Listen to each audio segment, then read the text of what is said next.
Every morning, my alarm clock jolted me awake at 6 a.m., a stark reminder of the relentless grind ahead. I'd roll out of bed, my apartment silent except for the soft hum of the refrigerator. The morning routine was mechanical. Shower, dress, breakfast, and then a brisk walk to the subway station. The cold metal bench on the platform always felt the same, indifferent to the passage of time. I worked as a junior analyst at a large financial firm downtown. The office was a maze of cubicles, each one filled with someone like me, hunched over a computer, eyes strained from the glare of spreadsheets and emails.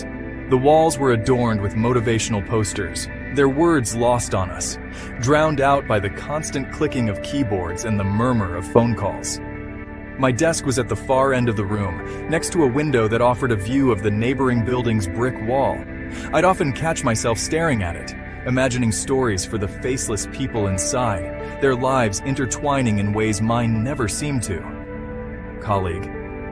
Hey, you all right? You've been staring at that wall for a while? Yeah, just lost in thought, I guess. Lunch was a lonely affair. I'd grab a sandwich from the deli across the street and eat at my desk, scrolling through news articles or social media feeds. Sometimes I'd see pictures of old friends from college, smiling at parties or on vacations, and a pang of longing would hit me. But I'd quickly push it aside, convincing myself that this was just a phase, a necessary sacrifice for my career. Old friend in a memory. Hey man, we miss you. You should join us next time. Maybe someday, but not today. Evenings were the hardest. The office would gradually empty out, colleagues leaving to meet friends or head home to families. I'd often stay late, not because I had to, but because I didn't have anything else waiting for me. The quiet of the office at night was almost comforting, the darkness outside mirroring the emptiness I felt inside. One Friday evening, as I was wrapping up a report, as I noticed a light still on a few cubicles over. Curiosity piqued, I wandered over and saw Clara, a marketing associate I'd exchanged polite nods with in the hallway but never really spoken to. She looked up, surprised. Hey, Clara. Didn't expect to see anyone else here this late. Yeah, just trying to finish up this campaign proposal. What about you? Clara. Same, just trying to finish up this campaign proposal. What about you?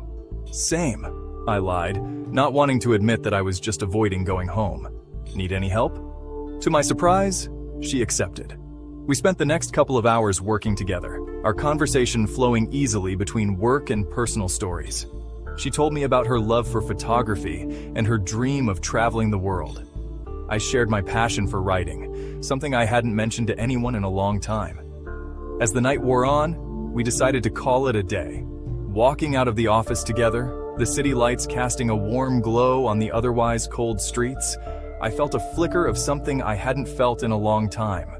Connection. Over the next few weeks, Clara and I began to spend more time together.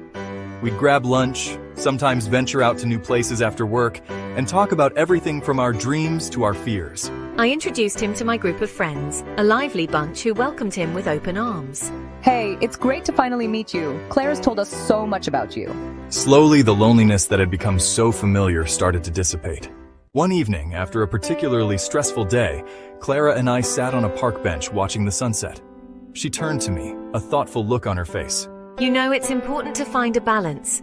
Work is just one part of our lives. Don't let it consume you. Her words struck a chord. I realized that in my pursuit of career success, I had neglected the other aspects of my life that made it meaningful. It wasn't easy, but I started to make small changes, leaving work at a reasonable hour, reconnecting with old friends, and even picking up writing again. Months passed, and life began to feel more vibrant. I wasn't just existing, I was living. Work was still important, but it no longer defined me.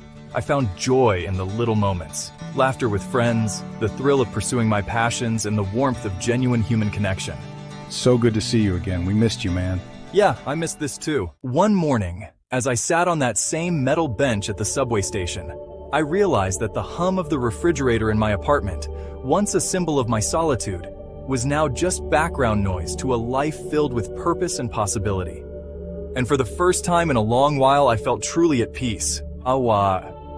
Hey, good morning. You look different today, more content. Yeah, I guess I am. Thanks.